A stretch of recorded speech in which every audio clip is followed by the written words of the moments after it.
มันไม่ใช่อาวุธที่อันตรายเพราะยิงแรง แต่มันอันตรายเพราะมันหายไปได้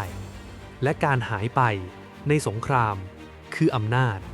วันนี้เราจะไม่คุยกันว่าเรือดำน้ำยิงอะไรได้บ้าง แต่เราจะคุยกันว่าทำไมแค่การมีอยู่ของมันก็เปลี่ยนสมดุลอำนาจของโลกได้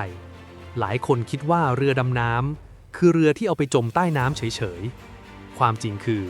มันเป็นระบบวิศวกรรมที่ซับซ้อนที่สุดอย่างหนึ่งที่มนุษย์เคยสร้าง หัวใจของมันคือการควบคุมการลอยตัว เรือดำน้ำมีถังน้ำขนาดใหญ่ เรียกว่า ballast tank เมื่ออยากจมก็ปล่อยให้น้ำทะเลไหลเข้าไปแทนที่อากาศ น้ำหนักเพิ่ม เรือจม เมื่ออยากลอยก็อัดอากาศแรงดันสูง ดันน้ำออก เรือก็ลอยขึ้น ฟังดูง่าย แต่ในความเป็นจริงมันต้องแม่นยำระดับกิโลกรัมต่อกิโลกรัม ผิดพลาดนิดเดียวความดันใต้น้ำจะไม่ปราณี แล้วคำถามคือลูกเรือหายใจยังไง เรือดำน้ำสมัยใหม่ไม่ใช่แค่เอาถังออกซิเจนลงไปแต่มีระบบแยกออกซิเจนจากน้ำมีระบบกำจัดคาร์บอนไดออกไซด์มีระบบควบคุมความชื้นอุณหภูมิและคุณภาพอากาศพูดง่ายๆคือมันคือโลกเล็กๆใต้น้ำที่ต้องพึ่งพาตัวเอง 100% และยิ่งเรือดำน้ำอยู่ใต้น้ำนานเท่าไหร่มันก็ยิ่งน่ากลัวมากขึ้นเท่านั้นถ้าถามนักยุทธศาสตร์เรือว่าเรือดำน้ำกลัวอะไรที่สุดคำตอบไม่ใช่อาวุธแต่คือเสียงทุกอย่างใต้น้ำสื่อสารกันด้วยเสียงเรดาร์ใช้ไม่ได้แสงเดินทางได้ไม่ไกลสิ่งเดียวที่ใช้ได้คือโซน่าคือการปล่อยคลื่นเสียงออกไปแล้วฟังเสียงสะท้อนกลับมาแต่ปัญหาคือน้ำทะเลไม่ใช่ของเหลวเรียบๆมันมีอุณหภูมิมีความเค็มมีชั้นความหนาแน่นทั้งหมดนี้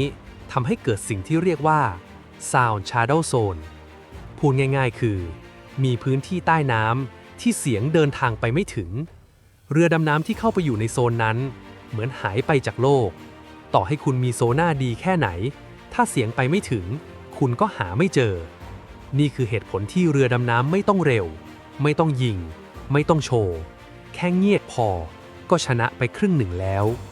ในยุทธศาสตร์นิวเคลียร์มีคำหนึ่งที่ทุกประเทศกลัว Second Strike Capability แปลตรงตัวคือความสามารถในการโต้กลับหลังโดนโจมตีก่อนถ้าคุณรู้ว่าต่อให้คุณยิงก่อนศัตรูก็ยังยิงกลับได้คุณจะไม่กล้ายิงเรือดำน้ำติดขีปนาวุธคือหัวใจของแนวคิดนี้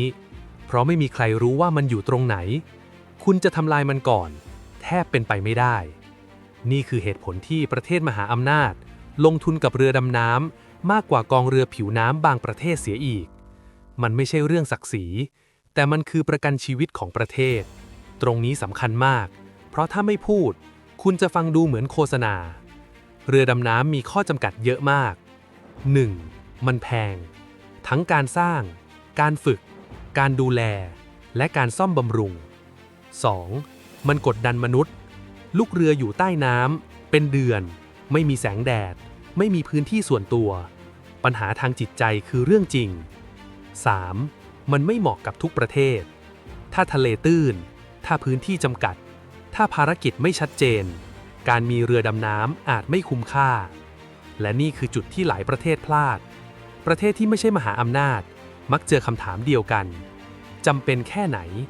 คำตอบคือไม่ใช่ทุกประเทศต้องมีแต่ทุกประเทศต้องเข้าใจมัน